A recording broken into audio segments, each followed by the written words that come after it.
Morning everyone. Today's topic is principle of scientific management.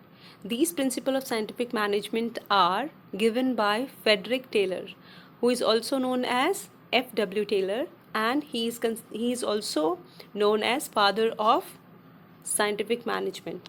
Okay, let's see the first principle, that is science not rule of thumb. Here. Okay, in order to increase organizational efficiency, the rule of thumb method should be substituted with the method developed through scientific analysis of work. Rule of thumb decisions are based on personal judgment of manager. Taylor insisted upon scientific method for every small work. This principle is concerned with selecting the best way of performing a job after scientific analysis of that job and not by trial and error method. Standard required time and standard output should be defined by the manager. This will be help in saving time, human energy, and will result into expected standard output. According to Taylor here, even a small production activity like loading iron sheets into a box cart can be scientifically planned. Okay. In simple words, it means science not rule of thumb means this principle deals with development of science for each part of man's job. ठीक है, ये जो principal है ये deal करता है कि हर एक पार्ट में जहाँ पर भी एक्टिविटीज़ हो रही हैं, प्रोडक्शन एक्टिविटीज़ या किसी चीज़ से रिलेटेड, मींस मैनेजमेंट या बिजनेस से रिलेटेड जो भी एक्टिविटीज़ एक ऑर्गेनाइजेशन में हो रही है, उस हर एक पार्ट में साइंस यूज़ हो, ना कि थंब रूल्स। थंब रूल्स का मतलब ये था कि जो मैनेजर है वो कुछ खुद के पर्सनल इंटरेस्ट से या खुद के पर्सनल वेस से, ठीक है, वो जजमेंट ना ले या वो डिसाइड ना करे कि किस तरीके का वर्क करना है।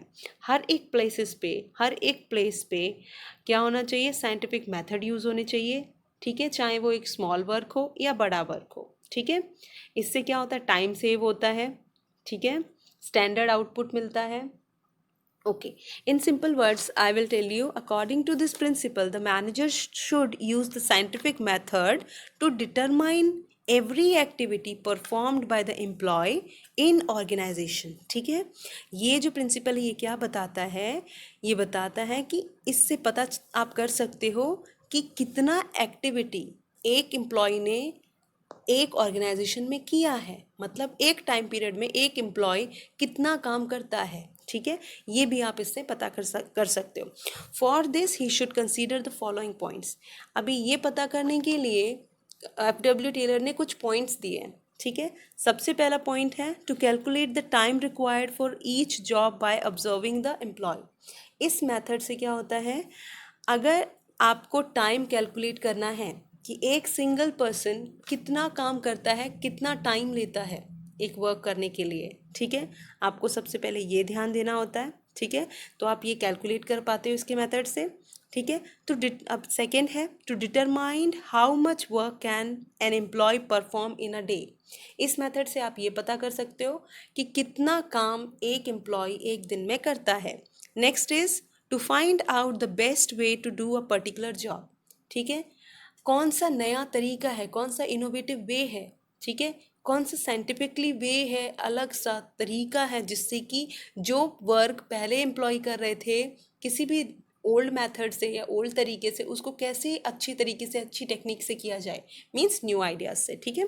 Next is fourth one, instead of using trial and error method for determining the job, use scientific ways or systematic ways such as data collection, analysis of data and then drawing conclusions। ठीक है, पुराने trial and error methods को यहाँ पर use करना नहीं चाहिए। इससे क्या होता है, बहुत टाइम कंज्यूम होता है, लंबा टाइम लग जाता है। इसीलिए यहाँ पर कौन सा मेथड यूज़ करने के लिए बताया है, सिस्टमेटिक वेज यूज़ करने के लिए बताया है, ठीक है।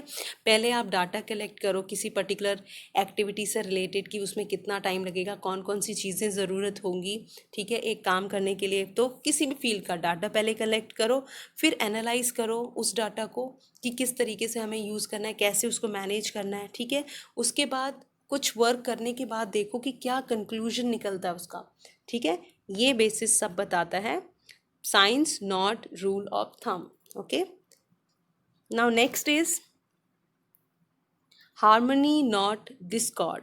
According to this principle, there should be harmony between the employees and management. This coordination will help in minimizing conflict between them. Perfect understanding between employees and management will be helpful in creating healthy work environment for achieving the desired goal, that is success. Organizations should think about maximum prosperity of employees also. Okay, तो ये जो second point है harmony not Discord, पहले तो the meaning of harmony का simple मतलब होता है agreed upon a particular thing, ठीक है। इस यहाँ पर इन प्रिंसिपल वाइज ऑर्गेनाइजेशन के साइंटिफिक प्रिंसिपल के वाइज हमें यहाँ पर ये समझना है कि यहाँ पर एग्रीड बाय ऑल, ठीक है। जितने भी एम्प्लॉयज़ हैं या एम्प्लॉयर्स हैं वो सब एग्री होने चाहिए किसी पर्टिकुलर वर्क के लिए, ठीक है। अभी ये जो नॉट डिस्कर्ड का मतलब है इसका मतलब है disagree wait I am sorry, इसका मतलब है disagree about a particular decision और any work, okay. So if you have understood the meaning of harmony and discord, ठीक है। तो अकॉर्डिंग टू दिस प्रिंसिपल ये बताता है कि जो एम्प्लॉयर्स हैं या एम्प्लॉयज़ हैं, ठीक है, या फिर टॉप लेवल हो या लोअर या मिडिल लेवल हो या लोअर लेवल हो या जितना भी स्टाफ हो एक मैनेजमेंट का, एक बिजनेस का, उन सभी के बीच में कोऑर्डिनेशन और कोऑपरेशन होना चाहिए, ठीक है। इससे क्या होता है, उन सभी के बीच में कन्फ्लिक्ट्स कम होंगे, मतभेद कम होंगे, ठीक है, कन्फ्यूजन्स कम होंगी, ठीक है। इससे क्या चीज़ इंक्रीज हो जाएगी, उनकी परफेक्ट अंडरस्टैंडिंग हो जाएगी, ठीक है। There should be perfect understanding between employees and management, ठीक है। और जब एम्प्लॉयज़ और मैनेजमेंट में परफेक्ट अंडरस्टैंडिंग होगी तो उससे क्या होगा, it will create a healthy environment, ठीक है।